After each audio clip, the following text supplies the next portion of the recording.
Hey guys, and welcome back. You are watching the Camera64 podcast, and I am your host, Alfonso Chavez. And as always, I'm coming to you from sunny San Antonio, Texas, here in the garage, guys. This has been fantastic. It's been a great week, a lot of stuff accomplished. We were able to get a lot of sessions in. It's just been a great photography week for us. Now, I do want to share some of those pictures at the end, so I'm going to sneak a few in at the end, maybe with some music, who knows. But I do want to share some of the pictures that we took this week.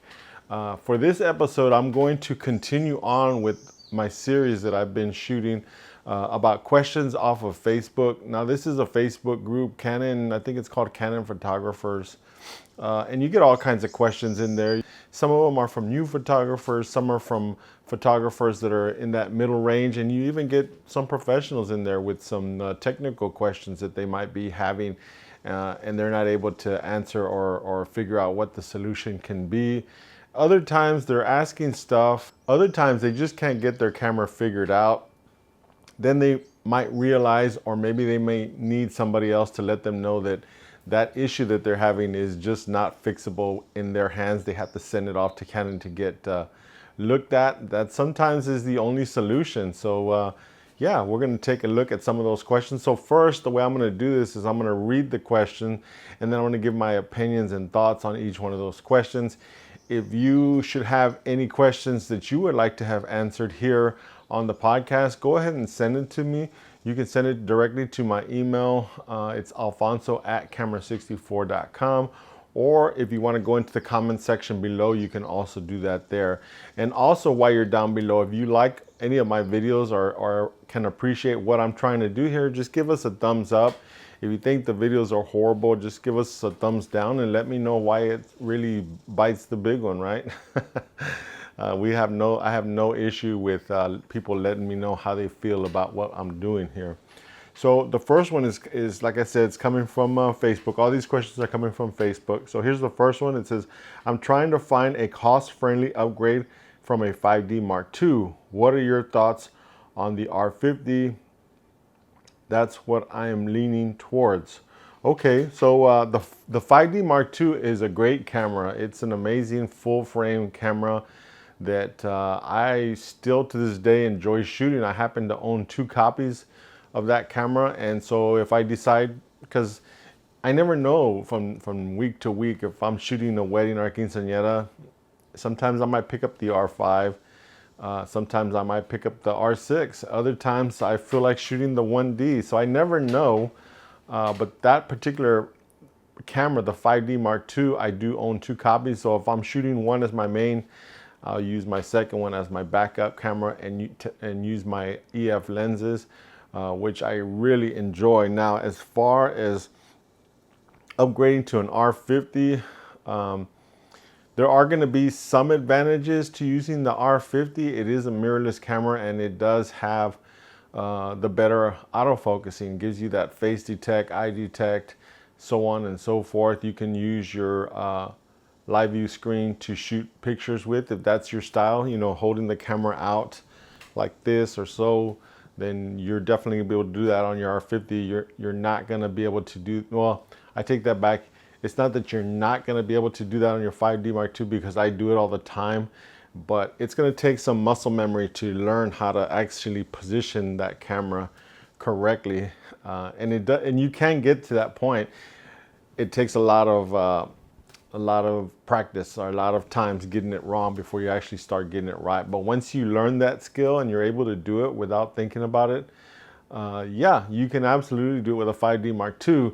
Will it be easier on the R50? Yes, it would be easier because those cameras are mirrorless and they are always hunting for faces. Now, will it get the correct face in a crowd? The only situations where I shoot where my eye is not looking through the viewfinder is probably in a dance, or maybe if I'm in a situation where it's after the church and there's a large group of people around the bride and groom. In that case, I do want to raise my camera up above the crowd to try and get shots. Those are the kinds of situations that I personally will find myself, you know, taking the camera actually away from my eye. I just like framing through the viewfinder. I just prefer that method. Now, that's not to say that that's the quote unquote best way to do it. No, there's no best way to do anything in photography. It's all personal preference at this point. The autofocus on the R50 is great. Now, you will lose out a little bit on ISO performance at the top. Even with the 5D Mark II being as old as it is, I feel more than comfortable shooting that camera at 3200, whereas on the R50, a crop sensor camera, you can shoot at 3200, but you are gonna get some grain, some noise in there. And again, it's a trade-off. It's one thing for the other. You know, there's a lot of solutions to get that right and correct, and one of those would be simply just be adding a flash. So that, you know, it just depends. But is it a huge upgrade? Yeah. For autofocus purposes, yes. For image quality, not so much. I think they probably might even break even at this point. But I would still prefer to, I would actually take that money that I was going to spend on the R50 and buy some good lenses if you don't already have them. That would be my opinion on that. So next up, it says, I need some help. I love covering sports events, and I know that it is not a great idea to use flash for indoor, as it's not allowed in most places. The committee people reasoned that the players would get distracted by the flash of the camera. What are your thoughts? So any sporting events that are indoors, I'm talking volleyball, basketball, some baseball if they have the big enough stadiums, right?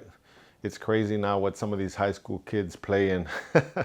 Nothing at all like what I played when I was playing sports. But yeah, for indoor sports, they in general are not going to allow flash at all, period. It's not gonna happen. Now, and it's funny because they say it's distracting, but yet in college and in professional, flash is used all the time. Not like 100% of the time, but I would say probably 90% of the time. Even for the Spurs here, they have lights that are set up in the ceiling and fire off. And the only reason you know that is because if you look at the tops of the cameras, they've got the pocket wizard, which of course was the old standard. You would put a pocket wizard and you'd have access to all the lights up there. And what it does is it allows you to create darker backgrounds, which you wouldn't be able to do without. But no, the players actually get used to it. They will not even notice a flash going off. But then again, you got to understand in a professional setting like that, everything is well lit because they're obviously shooting video. And so that's extremely important because that's being broadcasted. So there are standards that they have to adhere to. And so that's why, you know, flash is not, you don't need as much flash as you would if you were going to go shoot in a high school gym, because it's got a picture here. I'm not going to show it because we're not trying to point fingers at anybody. But the idea is, yes, in high school gyms, middle school gyms, they are dark. And in those kinds of situations, if you're using a flash, it can be distracting. I can see where that's coming from. Absolutely can see where that's coming from. Will they eventually have to get used to playing the game with flashes going off? Yes. But so you're kind of, your hands are tied as far as that's concerned. So your only option most of the time is going to be, you're going to have to spend some money to get a 2.8, 70 to 200 2.8, or you could use your 51.8 as a cheap option, or a 51.2 or an 85.1.2 or 1.4. You get the idea. Basically, you're going to need to spend some money on a lens that's going to allow more light into your camera, so that way you can kind of alleviate the fact that there's very little or no light in that gym. There's really no way around it, guys, unfortunately. It is what it is, like they say. So the next question, good afternoon, just curious if anyone here uses a tablet for photo editing. If so, does anyone have any recommendations or advice versus a laptop? I'm really new to photography, so I'm learning but don't want to waste more money moving forward. I'm currently using Lightroom on my phone with a Canon R50. I took this with the, okay, I took this, he's just giving us an example of a picture that he took. So laptops, right? Laptops versus iPads. Okay, I have an iPad. Now, I am the kind of person that I like to try all kinds of different things because I never know what's going to work for me. Now, now I can tell you, unfortunately, a 400, I think it was 450 or $500 mistake. So I actually own my main computer, which is right here off to my left, and I also have a computer that I use when I'm not here at home and I'm off somewhere and I need to edit something or work on something, or if I shoot something and I immediately want to try and get it out to the person right away, then I will take that other computer and work on it. Now, one thing I will say, can you edit photos on an iPad? Yes, you absolutely can. There's a lot of software out there that will allow you to do that, including Lightroom. Now, is it it's a different version of Lightroom from your desktop to your iPad, or I mean to your iPad. So there is a learning curve that's involved in that. Now, if you take the time to learn that, it might not be too big of an issue as far as the editing process itself. Now, the problem that you run into is if you're an event photographer, or if you're a sports photographer where you're taking like over 100 pictures. Anything over 100 pictures, but usually if you're doing those kinds of things, you're shooting in the thousands of pictures.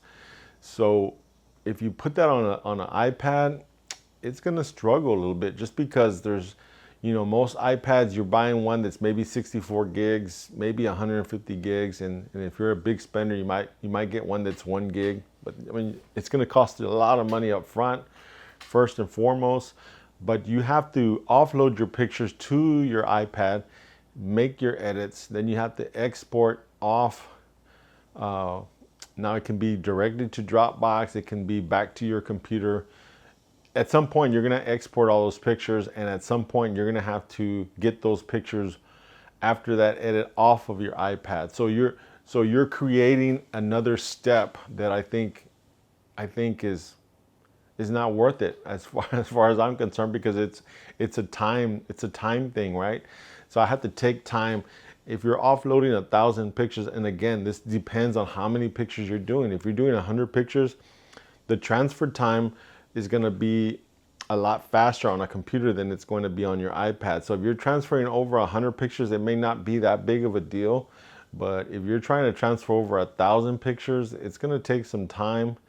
Also to set it up, because you're bringing in RAWs. If you shoot in RAWs, if you shoot in JPEG, of course you're gonna cut back on the time. But if you're a RAW shooter, like me and most wedding photographers, and I'm just using weddings as an example, but it can be anything, you're gonna, there's gonna be a cost time. You're gonna lose out on some time, not only to get the pictures onto the iPad, but actually get them off once they're edited. So to me, that's a big drawback. I tried it a few times, and it didn't work for me. Even shooting family sessions. I shot a few family sessions, which are only a couple of, maybe 100 pictures, 150 pictures, and I found it kind of difficult to do. A lot of time. I basically lost time. That's really what it's all about. If I was going to spend that kind of money, I would much rather spend the $1,500 and get me a nice solid computer that's going to get those pictures on and off with a nice card reader, and the entire editing process, as far as speed goes, is going to be a lot faster on your computer. Absolutely. So I would go with a laptop or a computer at your desk versus an iPad any day of the week. That's my opinion on that. Next question, what's important, the subject, model, or photographer's ability to capture the best possible light and composition? Now, if you're a portrait photographer like myself and you have a supermodel come in, yeah, it's a lot easier. It absolutely is a lot easier, but you're not gonna get, 10 models in here all the time. You might get one out of every 100 that's going to be a 10. Everybody else is average, just like myself. We're in the 5 or 6. So if you have a 5 or 6, you're gonna have to take some work to figure out what's gonna be that person's best angle. So yeah, subject. Having a beautiful subject makes it easier. You're gonna have to work a little bit harder when you have an average person, but not in a way that's gonna be detrimental where you're like, oh my gosh, I gotta spend 2 or 3 hours with this person. No, not that way, but just trying to figure out, because everybody's got a good angle, right? So if I turn like that, that might not work. I might go like this, I might go like this, I might go like this, but you get the idea. You're gonna make me work. I'm gonna make my subject work all these different angles because I'm trying to find out what works for them, right? Everybody's got a face type, everybody's got a body type. And of course, depending on those things, you're gonna get a different, you're gonna use different things. And you might try something, it might not work. You're gonna try something else. And once you find what it is that makes that person look amazing, then you're gonna work that angle and just work it to death. So at that point, yeah, it takes you. It's the skill of the photographer, the lighting.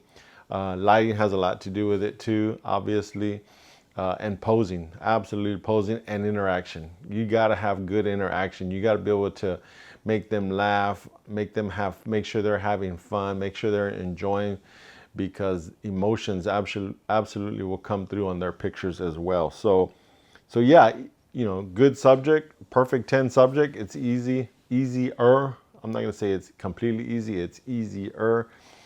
And yeah, if you learn lighting and camera technique, then yeah, you can make anybody work. Any possibility, it's all possible.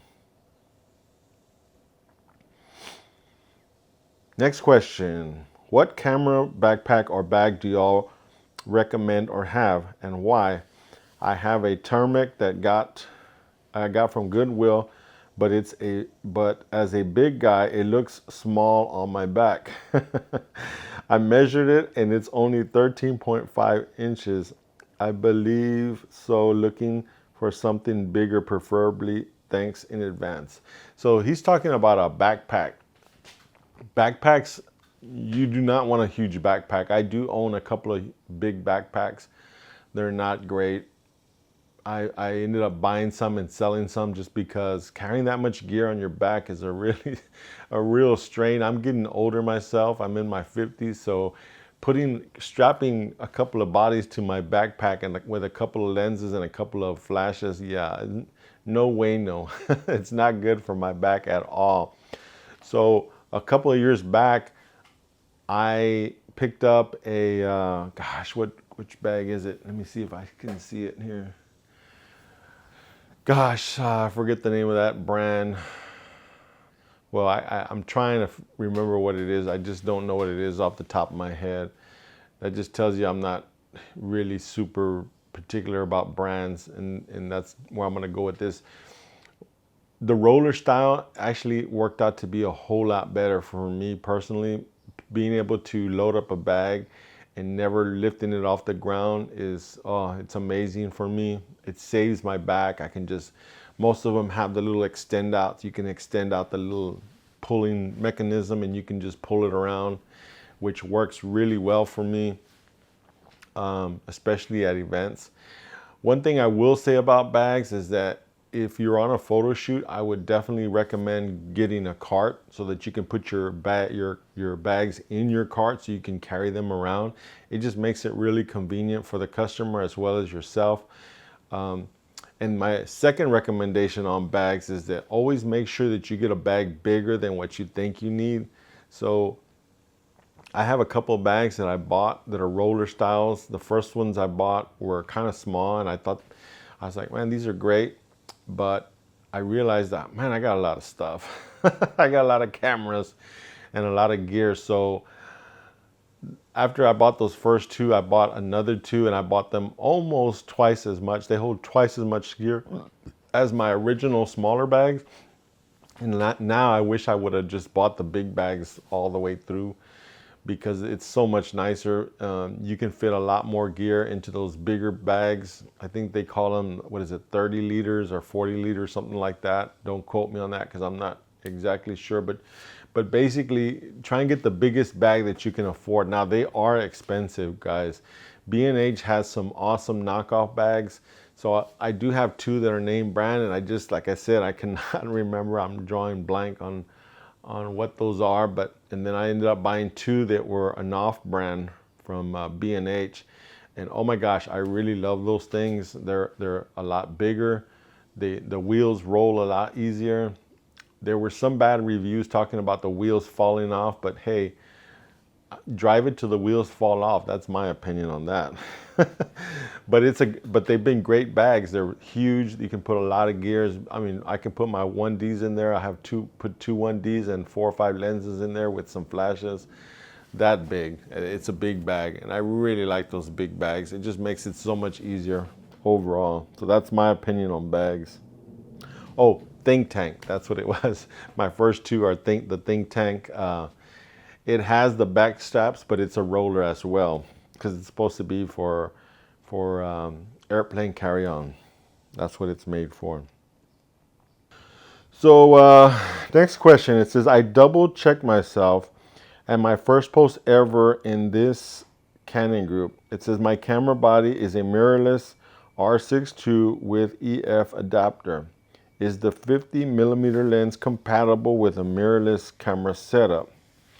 Concerned I may have bought the wrong thing. No, if you have an R6 Mark II, which I really love that camera, by the way, with an adapter you can put any EF lens on there.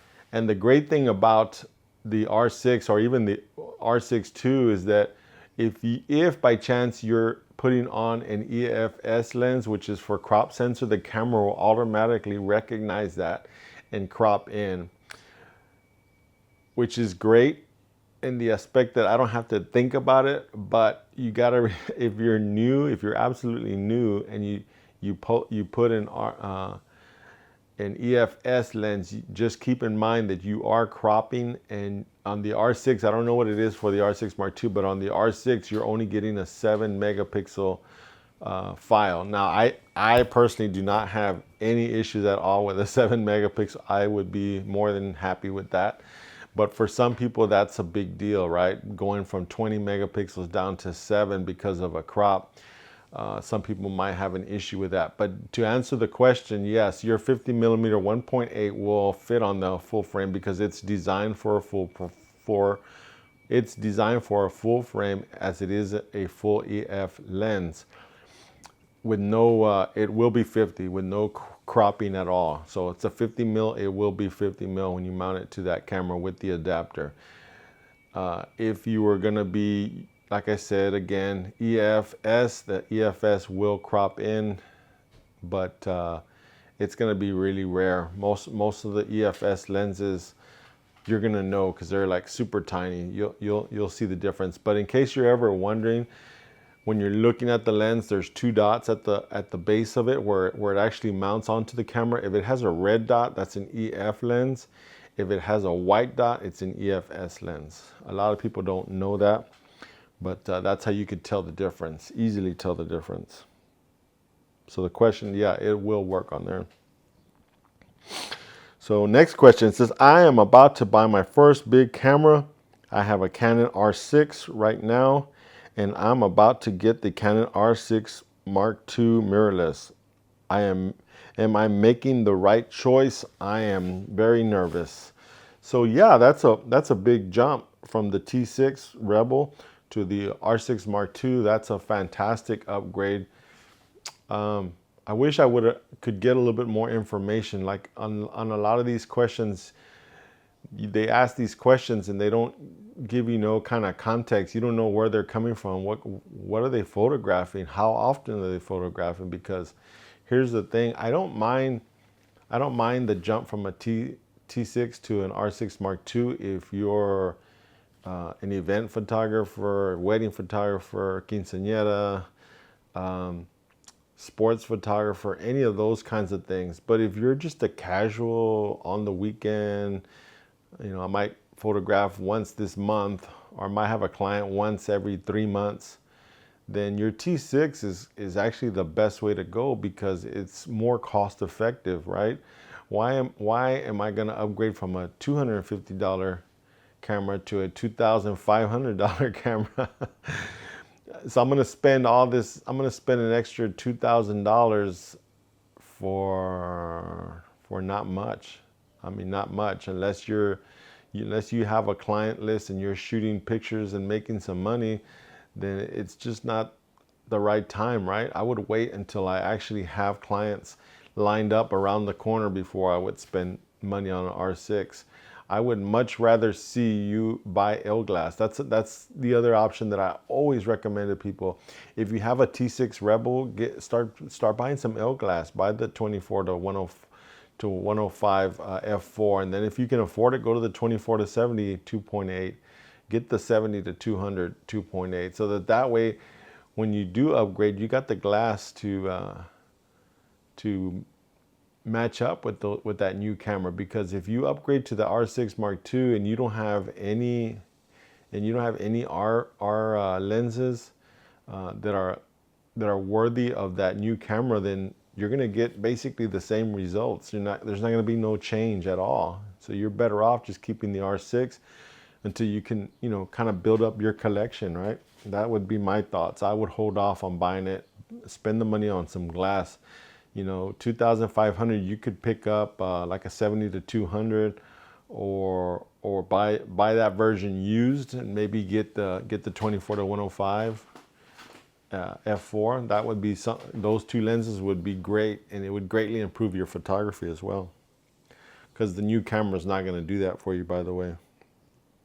Okay, here's the next question. It says, I just noticed this little rubber sleeve on the strap of my old T3. Anyone know what it is meant for? One side is open for channels and for something to grip on. So I threw in an SD card, but didn't think it was the logical solution. What is that made for? Or am I just crazy? Yeah, that little, it's like a little tiny square, and it's kind of got ribs on one end.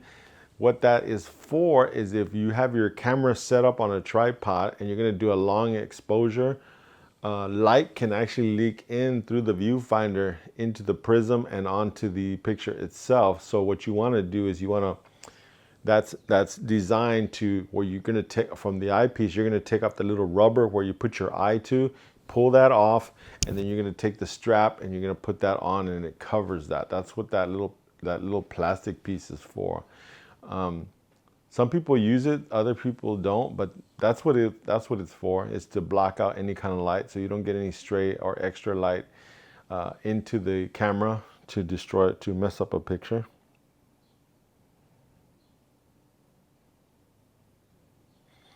Okay, so it says next question. Hey, I got a pretty big question, so hear me out. I currently shoot with a 450D, which happens to be the Canon XSI. How do I know that? Oh man, I don't know. I just know too much about Canon.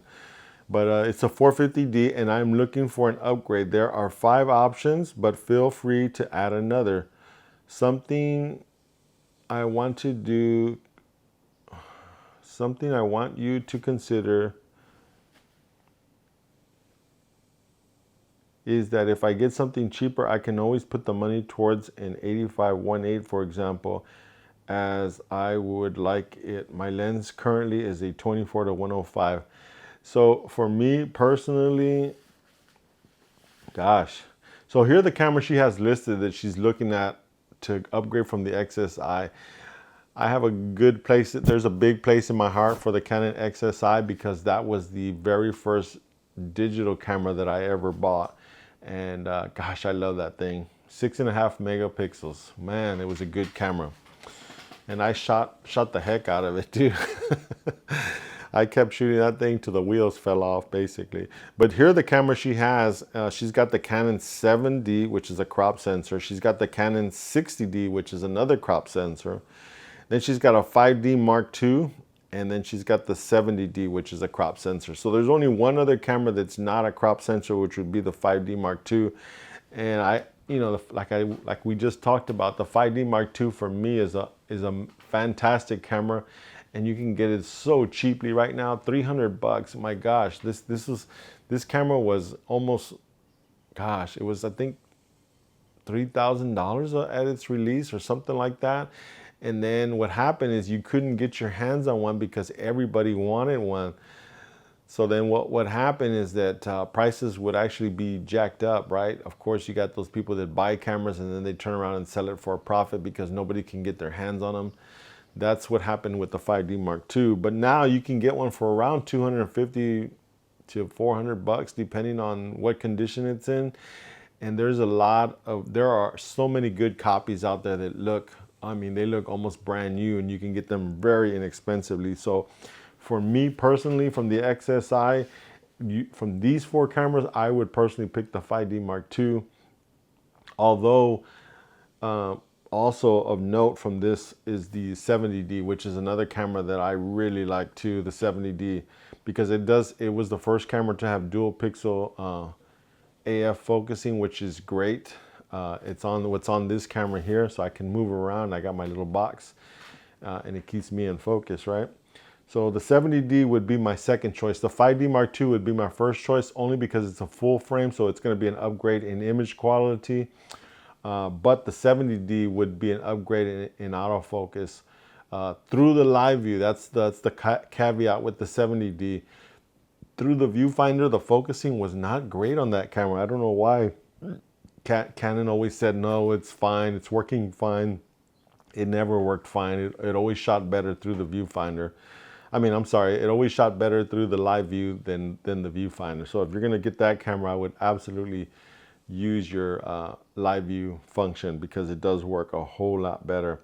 As far as lenses, the 85, she mentions the 85-1.8. That's one of the lenses that, oh my gosh, it was crap, okay? Don't ever buy that lens. I'm telling you as a friend, right? At this point, I'm telling you as a friend, I have owned maybe 3 or 4, I wanna say 4 of them. One of them I bought brand new. It worked great for like about maybe 8 months or 9 months, and it was to crap. I bought a used copy because I got it for super cheap, I think $100. I sent it to Canon. I sent it into Canon. They repaired it. I got it back. It worked great for about 2 months. Send it back to Canon. They sent it back. It worked great for about 2 months. And this is immaculate copies. I still have a copy right now sitting on my shelf over there, my camera shelf. It's still there.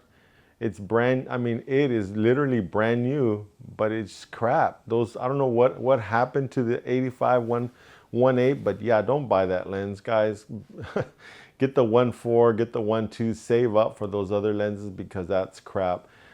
I've never actually tried the the Sigma. I have a couple of Sigma lenses, which are most of the ones I have are, I'll take it back, all of them are fantastic. But yeah, the Canon 85-1.8, avoid it like the plague. It's crap. Don't buy that. Don't buy that baloney, malarkey. Okay, it says, next question. It says, hi, I'm a beginner and want to buy a 70-200 2.8, but I'm confused. Do Sigma have the same quality as Canon, or is there a difference in how much of an image quality difference? Now, the Sigma used to be one of those lenses that when they first started off, I want to say like in the early 2000s, their EF lenses were horrible. They would literally fall apart. My gosh, I had a 70-200 and an internal element fell out, and I thought, well, you know, maybe I just got a bad copy. I picked up another one, and they had that super telephoto, which was, I think, the 50-600 or something like that. Same thing, element fell out, just fell out, man. The element inside just fell out. So I was like, oh man, this is crap.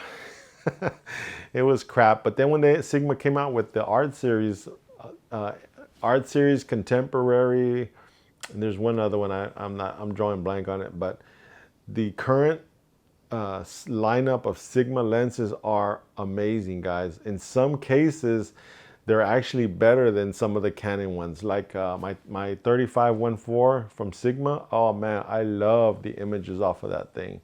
Same thing with my 50-1.4 from Sigma. It works amazing when it hits focus. Now you do miss some focus a lot.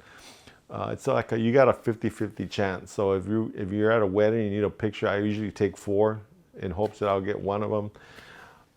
But with that one that does hit, oh my gosh, it's amazing. The clarity is just crazy. It's got some kind of character to it. I can't explain it. Don't ask me to explain it because I can't. But absolutely, I've rented just about every Canon lens you can think of at one point or another, and there was not that big of a difference as far as image quality. And like I said, that 35-1.4, I would definitely take the Sigma version over the Canon version as well. And also the 24-1.4 from Sigma is also a very good lens. I would take that one also over the Canon version 1.4 any day. So I guess just stay away from the old ones. You don't want to buy an older Sigma lens. You want to buy something that's been, you know, I wouldn't say in the last 10 years or so. Those are absolutely fine. Are they perfect? No. Does Canon beat out? Yeah, Canon beats them out sometimes, but other times Sigma can beat out Canons too.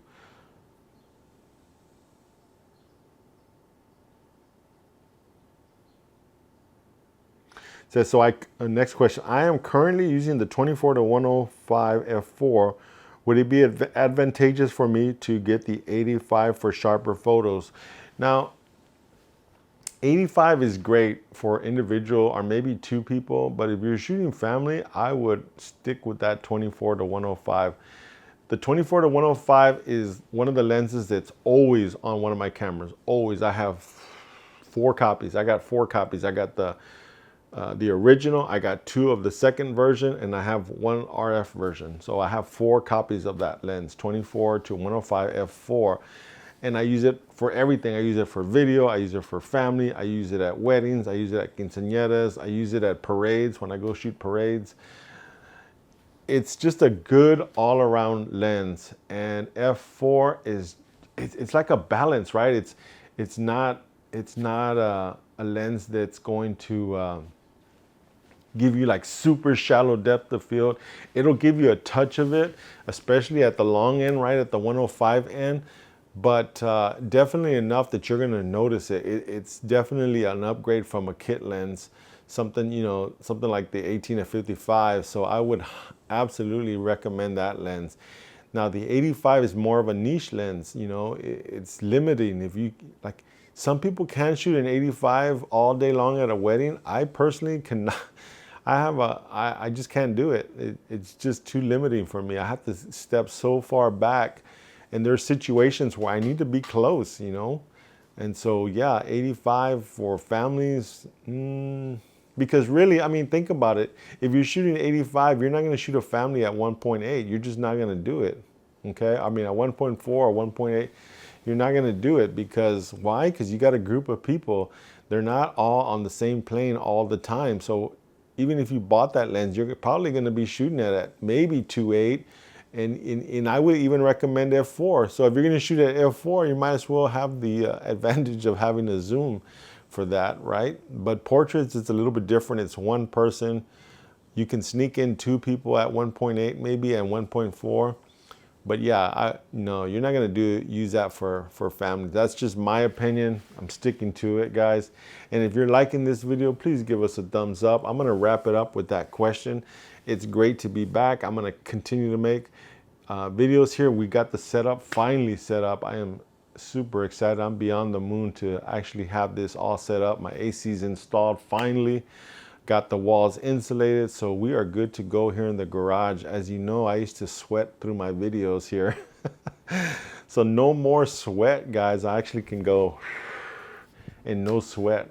Just amazing, guys.